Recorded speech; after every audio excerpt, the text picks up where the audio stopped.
When I was in school, electrical engineering school, I kind of chose to look for other things to do other than my degree.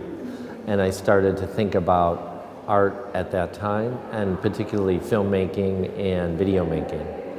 And that eventually, 10 years after college, led to me working with both technology, my career as an engineer, and images, my kind of interests as an artist. So maybe 10 years later is when I started to merge technology with art, 1988. That's a good question. I think that some of my work, particularly some of my older work, that was very difficult to do many years ago, maybe seem too simple for some of the younger generation because you can do them with two keystrokes on a computer.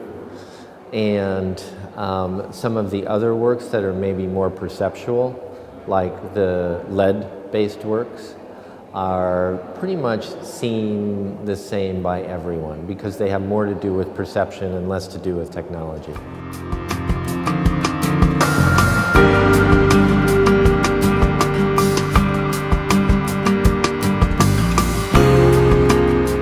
For example, that are behind me right now and the works in this room were I would say a very simplistic way of drawing a comparison between computer memory and human memory. And specifically, they look at kind of the notion of hiddenness. We have these memories in our head that you can't see. And there are memories in the boxes, electronic memory, that you cannot see. You can only see the title of them.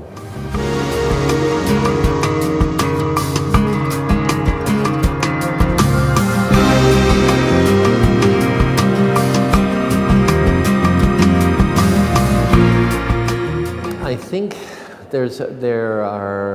I'm not a teacher, I'm not a professor, but I do discuss my work a lot. I give lectures at universities specifically about my work.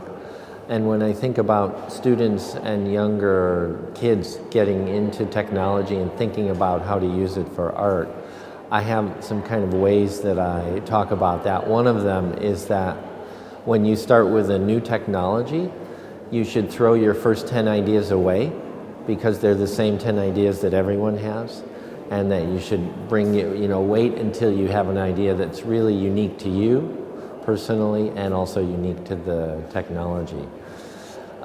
With regard to other things, I think that interactive work, for example, there are a lot of works that I see that are very strong works, and making them interactive actually makes them not so strong. So there's a tendency to make everything with computers interactive, responding to the present. But many works I have seen would actually be better as non-interactive. So I say to students, think about how this work would function as a work standing on its own, and think about how it would function as a work that responds to the viewer, and make a decision about that. Don't just choose it because it's cool or contemporary. Those are two things that Thank you. Sure, thank you.